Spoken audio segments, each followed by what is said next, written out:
You've heard of the universe, but have you heard of the multiverse? Proponents of the multiverse claim that there's a vast, possibly infinite array of other universes different from our own. The multiverse typically comes up in discussions between theists and atheists, discussions about what's called the fine-tuning of the cosmos. Theists point out that the universe is finely tuned for intelligent life. They say that the odds of getting a universe like ours are so staggeringly small, we can't be here by chance. Atheists respond by claiming that if there's actually an infinite array of universes, well, it's not so improbable that at least one of them would be capable of supporting intelligent life. In fact, many of them might be capable of supporting intelligent life. With infinity on your side, so much is possible. But wait a moment. Theists have infinity on our side. So if atheists think it's reasonable to appeal to an infinite array of universes to explain the features of our universe, obviously they shouldn't have any objection if theists do the exact same thing. What do I mean here? I mean that theists can offer a multiverse response to what's called the problem of evil, or the argument from evil, and that atheists, if they're consistent, can't really object to our multiverse response. Let's see how this works. First, we'll make sure everyone understands the fine-tuning argument. Then we'll cover the multiverse response to the fine-tuning argument. Then we'll make sure everyone understands the problem of evil. And finally, we'll present the multiverse response to the problem of evil. So, fine-tuning. To get the idea here, think about a fish tank. I was about 7 years old, and my friend Todd got a fish tank with a bunch of fish for Christmas. We were using the fish tank thermometer as a torpedo to try to hit the fish, and Todd broke the thermometer. All his fish died in the next few days. Why? Because the tank had to be kept at a specific temperature for the fish to survive. The temperature had to be finely tuned, but not nearly as finely tuned as the universe. The fundamental structure of the universe has to be finely tuned for intelligent life. The forces and constants of physics, certain physical quantities, the ratios between the masses of atomic particles, and the properties of elements and compounds have to be just right, or we wouldn't be here. Consider some of the forces of nature. Without gravity, there'd be no planets, stars, or galaxies, and I wouldn't even be able to sit in this chair.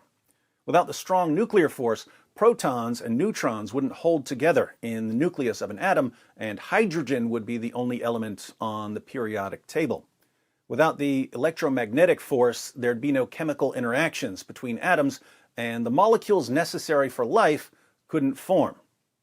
But the fact that we have the necessary forces isn't nearly as surprising as the fine-tuning of the numbers that physicists plug into the laws of nature. These are the constants of physics: the cosmological constant, the gravitational constant, the strong force constant, the fine structure constant. These numbers could have had a wide range of values, and yet the values they actually have fall into the extremely narrow range that make biological life possible.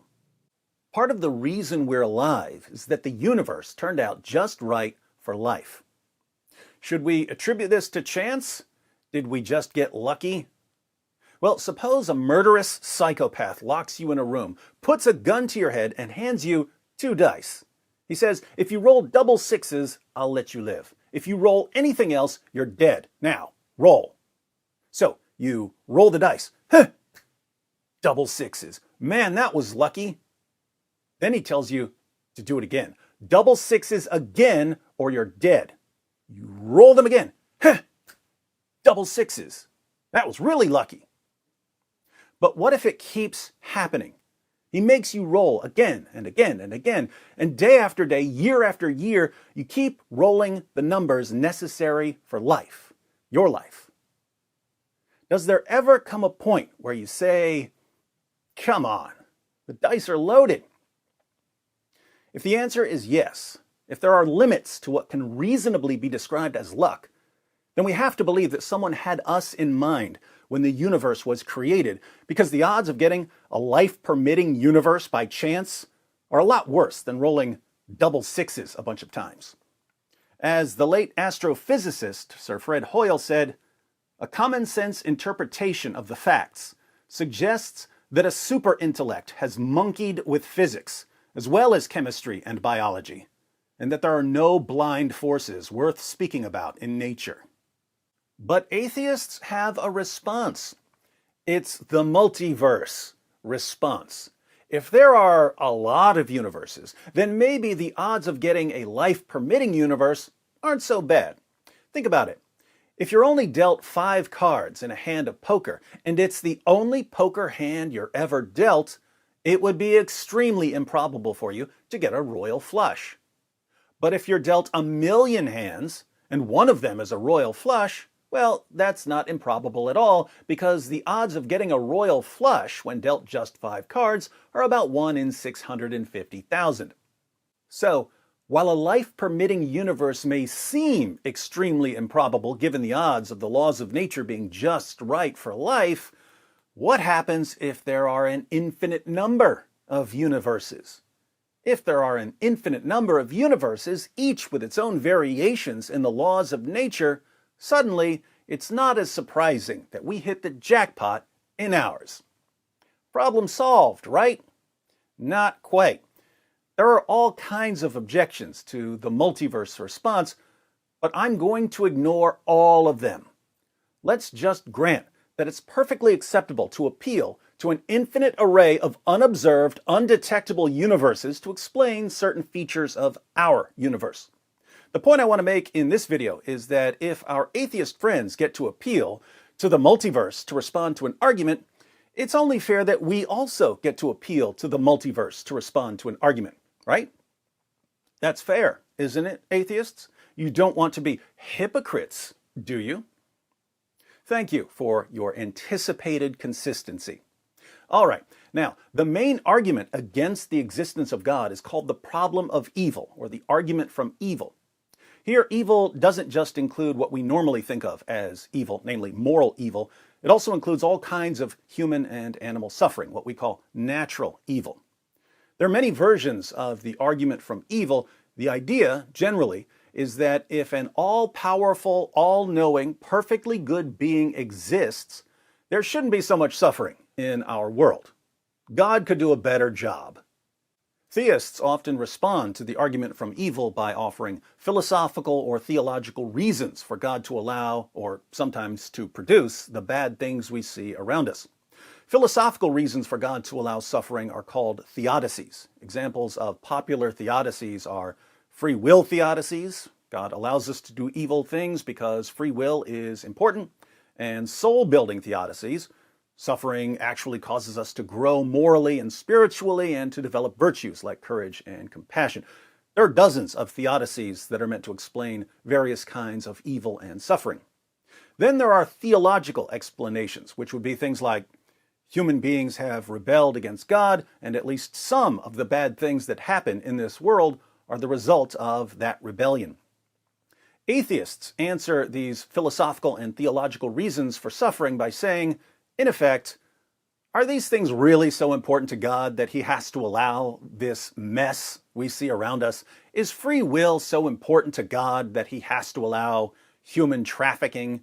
Is soul building so important to God that we need hurricanes?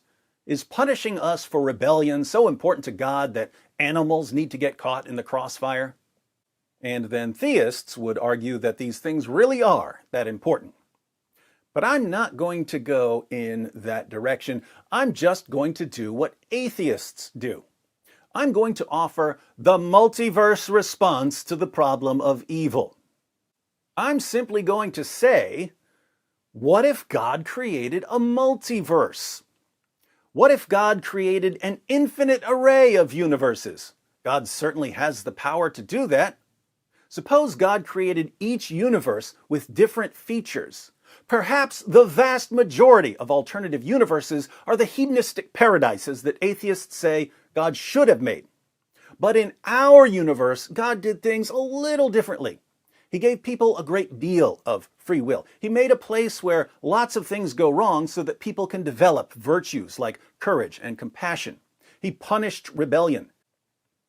Can you really say that God couldn't do this in just one of the infinite universes he created?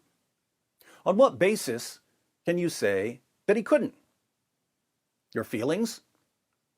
Why should your feelings about the multiverse response to the problem of evil bother us any more than our feelings about the multiverse response to cosmic fine-tuning bother you? Or are you going to say that there's something really, really weird about appealing to an infinite array of unobservable, undetectable alternative universes to explain away the features of the one we actually observe? Too late to say that now. The problem of evil has been defeated. All thanks to the multiverse. I don't make the rules, atheists. I just enforce them. By the way, if you'd like a fuller introduction to cosmic fine-tuning, be sure to check out William Lane Craig's excellent animated video on the fine-tuning of the universe.